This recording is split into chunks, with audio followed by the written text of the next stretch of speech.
What's up, everybody? This is Dr. Nick with Leverage Media, and welcome to another episode of Path to a Million podcast.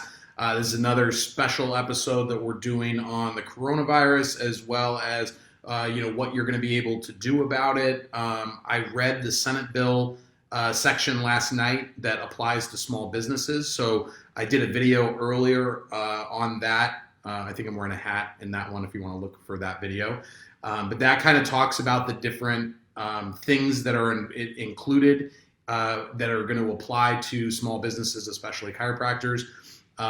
Just to give you a quick recap, the way it's going to work is you're going to go into your FDIC insured place of banking, whether that's a credit union or a bank.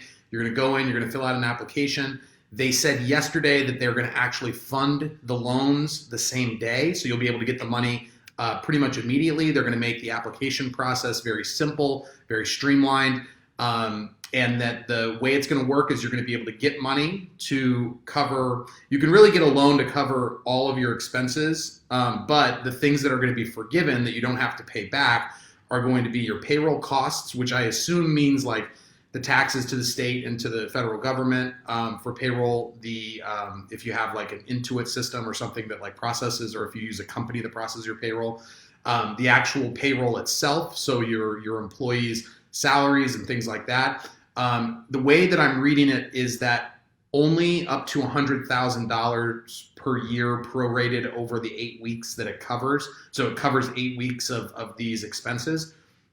But if you have somebody that makes $150,000, it'll only cover up to the first $100,000 for those 8 weeks. That's the way I'm understanding it. That may not be exactly perfect, but I think it is. So the other things are, if you rent your building, your rent will be able to be covered by this. The interest on any mortgage that you have for your commercial building, any interest on business loans that you have for your business, and utilities, as well as insurance premiums for your employees if you provide that. So that's kind of the gist of it. If you use those funds for those, I think 6 or 7 different categories, that money does not have to be repaid. It will be forgiven. Okay. There's no collateral that is needed for these loans. If you prove that you have a business and you have payroll and you have these expenses, you'll be able to get that money. So somebody asked me, what documentation will you need to be able to get the money for small businesses? And then I'm going to give you some advice on what you can do now, right now, before it even passes, to make sure that you've got all your ducks in a row. So a few weeks ago, I kind of saw the writing on the wall. So I called my banker, or texted him and asked him what I would need to do to reopen my credit line, because I had a credit line at one point. Thought it was still open, but it got shut down. So I asked what I would need to do to get that back open. Here's what he told me at that time. This is for like a regular loan. This is the documentation that I would have needed to open back up that credit line. 2017, 2018, and 2019 personal and business tax returns.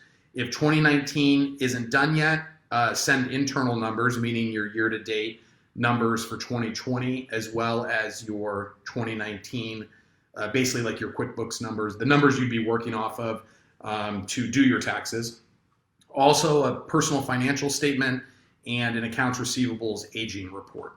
So the personal taxes, the personal financial statement, and the accounts receivables aging report, those are really all about collateral. And there's going to be no collateral requirements on these loans, so you won't have to like show that you have $200,000 in the bank to get $200,000 worth of loans. All right, so that's worst case scenario. That's the documentation you would need. I would get all that together before next week, just so that you have it just in case, because I think a lot of people are going to walk in. Even for the minimal amount of documentation that they need, they're going to walk in without the documentation, and then they're going to have to leave, go get it, come back, and it's just going to delay the amount of time it takes to get your money. I don't know how inundated the banks are going to be. The banks are going to. I read the fee section for the institutions that are lending the money. because it's not you're not going to go to like an SBA office. You're going to go to your local bank with your banker. You're going to sit down. You're going to do the application. They're going to originate the loan, and they're going to get the money from the SBA, or actually, well, it's going to funnel through the SBA, but they're going to get the money from the federal government to give to you.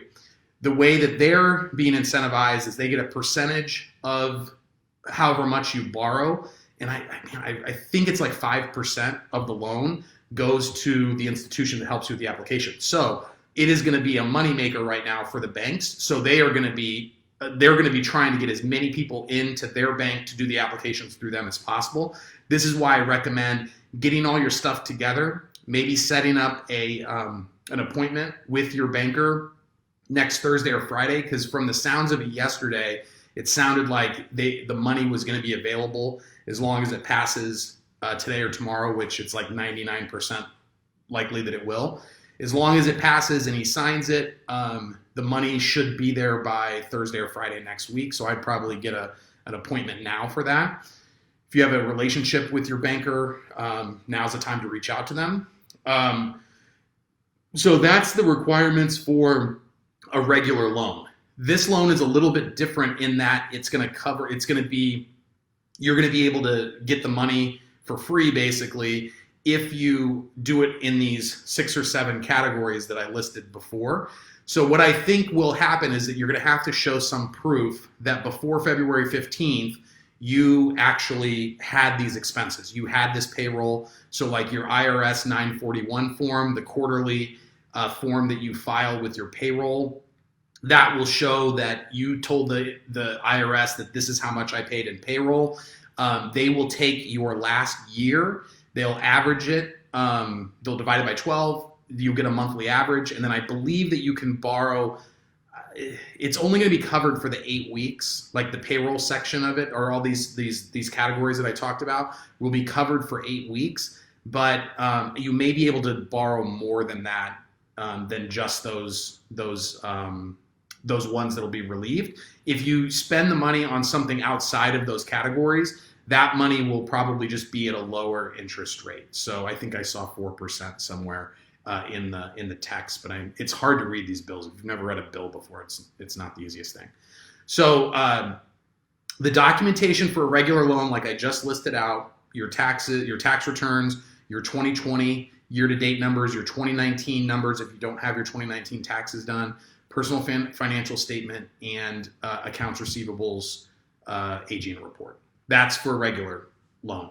For this loan, I think that you may have to bring in the 941 form, any kind of lease that you might have, any kind of mortgage that you have, business loans that you have. So any kind of documentation that you can show, here's the monthly payment that I make on these different things that qualify for this forgiven money.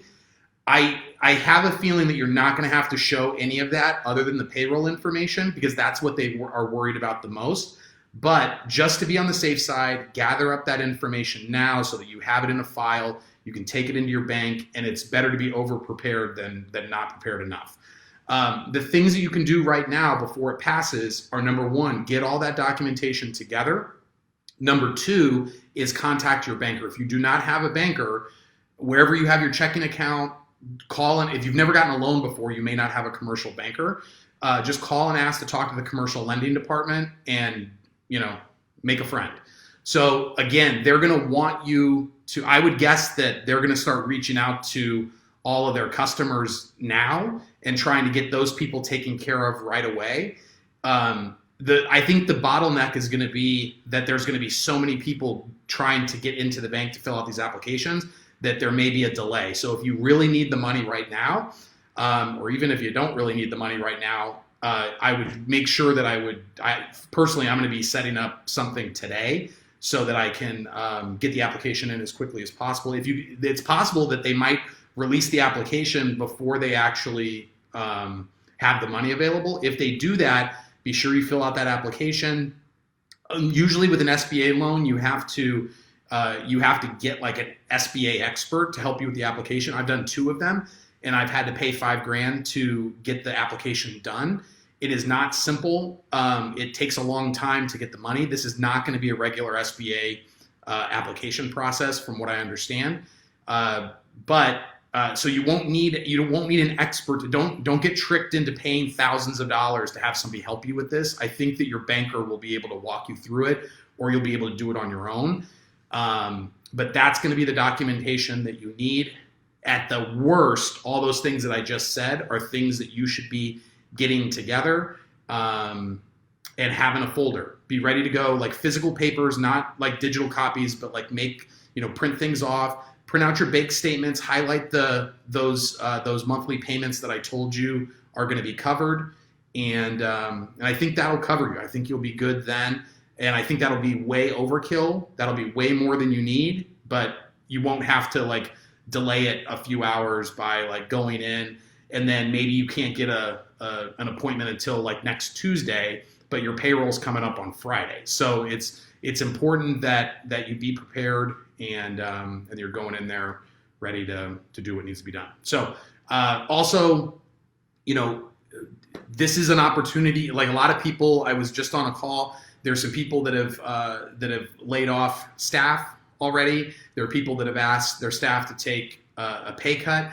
This is I don't know if you've already officially laid them off. If this applies, you may want to. I couldn't find anything in there about that situation.